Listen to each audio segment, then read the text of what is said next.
Los Angeles, the Comedy Store, the Improv, the Rose Tattoo, Chippendales, the LA Cabaret, usually all on the same night. She'll be doing her full show at the Comedy Store this weekend. Would you welcome Maureen Murphy? Maureen.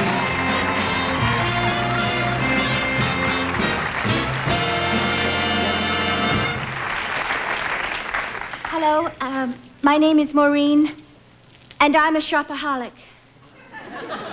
Are there any other people who are shopaholics here? Well, it takes courage to admit it.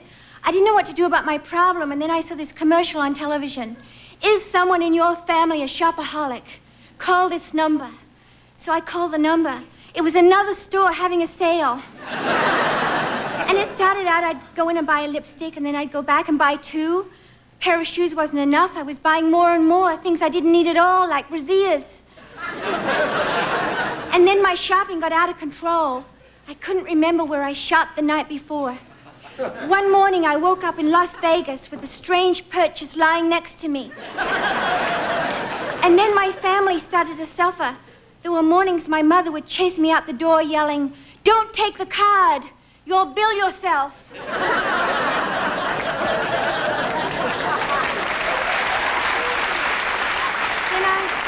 I tried to quit cold turkey. I lay sweating on one of my beds.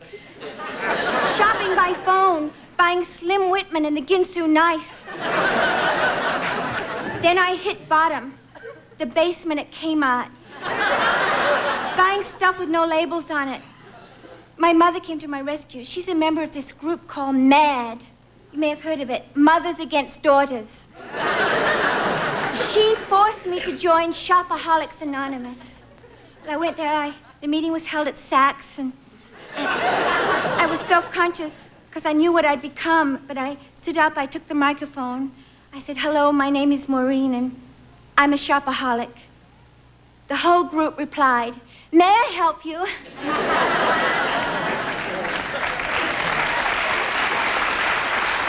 That's behind me now. Now I'm trying to be strong, I'm trying to be tough, I'm trying to think like a man, because men can be anything, even women.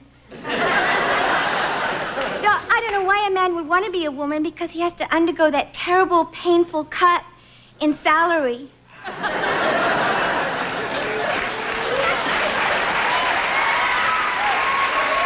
Well, the roles are changing. Like my last date acted feminine. He dimmed the lights, poured the wine, put on the soft music. So when the time was right, I acted masculine. Took off all my clothes except my socks, then lay on the bed and started snoring.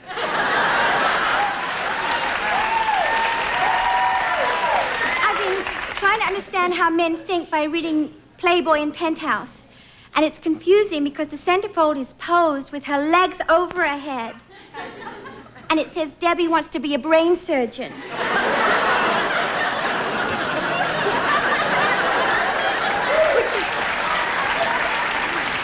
Strange, because she looks like she's just had a lobotomy. But all women aren't like that. We're not. We don't all take showers wearing high heels, holding a popsicle. And we don't all drive naked with our legs straddling the steering wheel. That's the Playboy Hugh Hefner philosophy. I think, therefore I drool. Penthouse.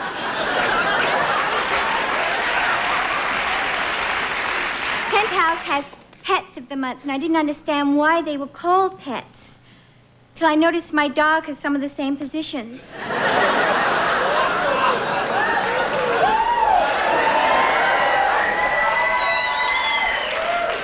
Bob Guccione, the publisher of Penthouse, sometimes poses with the pets, and he wears all his gold chains, and I didn't know why he wore so many, and then someone told me it was to cover the spot where he had his heart removed.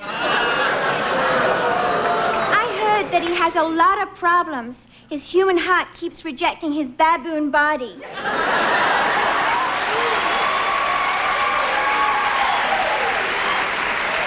But men don't understand women. They don't understand the pain we go through when they break up with us. Like my last boyfriend broke up with me, and I want him miserable.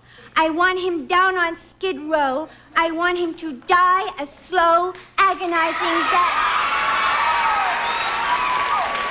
Because I really love him. And the other problem is that women don't have enough role models. We have Cyndi Lauper, we have Madonna, we have Prince. Cyndi Lauper speaks in a very strange accent that only wrestlers can understand. And she says, "Girls just want to have fun." And she looks like she stuck her head in a Vegematic. Madonna is called Madonna because she knows that a lot of men believe in immaculate conception. They do. Men are always telling women what you have to go and get yourself pregnant for. Maybe in order to be a success with a man, a woman has to be like Madonna. Greet him at the door in a white wedding dress, writhing on the floor, like a virgin.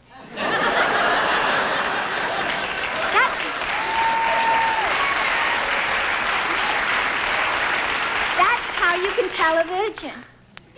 It is. Well, look around you. How many women do you see doing this?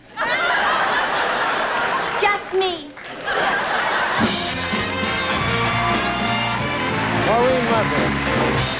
Honey.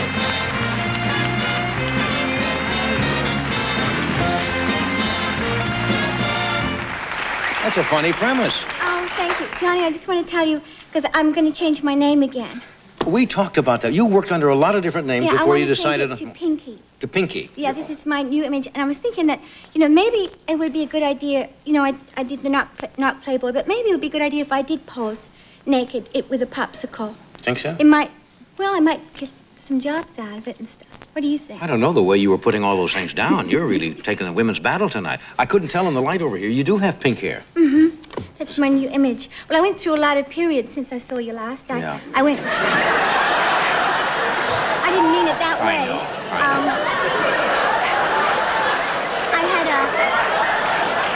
This is not a medical convention, you know. I had a punk period. A punk period. You went through a punk period? Yeah, I had little knives. Could you miss that? Yeah. Knives in my ears and, spike belts because I'm Catholic. Catholics are into pain. And then I went through my masculine period where I was wearing a men's suit because somebody said it would be a good idea for me to be masculine. And that's how, the joke I wrote about the socks? Yeah. Well, I came up with that joke because I went out with this Greek rope salesman. Greek rope salesman? And he was an actor, but he sold rope on the side. And he came to my house. Yes. And, I was fully dressed, but, he took all his clothes off except his socks. Really? And lay on the bed and started snoring. I thought, well, gee, that's what they do. Yeah. So that's a good way to joke about it. But I haven't had too many, I'm broke up with somebody. So I'm not going to ever fall in love again because Really? I can't write jokes. Oh. It messes me up. But I did have somebody ask me out not long ago. He sells clams at Redondo Beach. He had his throat cut, but he showed me he has a scar where he had his throat cut. But he's a young guy, and I should go out with young guys because, it keeps you young looking. What do you think? Or should I go out with somebody more mature? Can I ask you why he had his throat cut? I mean, I don't want to. We just kind of skim by that. Is this self-inflicted or something he just does for fun? No, he was mugged. Oh, he was mugged. I He see. was I wasn't mugged. trying to make light of it, but. But I think, as I move into better circles, I probably will meet better people. Yeah. Right now, I'm in this Redondo Beach kind of circle. You're not saying Redondo Beach is, beneath your station. No, but it's just that, when you get to a high level in show business, like, you would meet better people than I would meet. You wouldn't meet Greek rope women. Would it be interesting, though, to meet a Greek woman who sells rope, though? Oh, and the other thing I wanted to tell you, I went back to Australia since I saw it's you your home, last. Yeah, and have I got time to tell you? Very briefly. Well, I hadn't been back for years and years, and I heard from one person wrote to me, and when I was 8 years old, I knew this person. He was my mother's old lover, Swampy Johnson, and she used to fool around with him in the back of the store with a rinso salesman. And he wrote to me, wanted to get hold of my mother so he could do it again. But my mother's calmed down a lot. You lead an interesting life, Maureen. No, not really. Yeah. I do have to break away here now. We'll be back. Vanity is here, and we'll...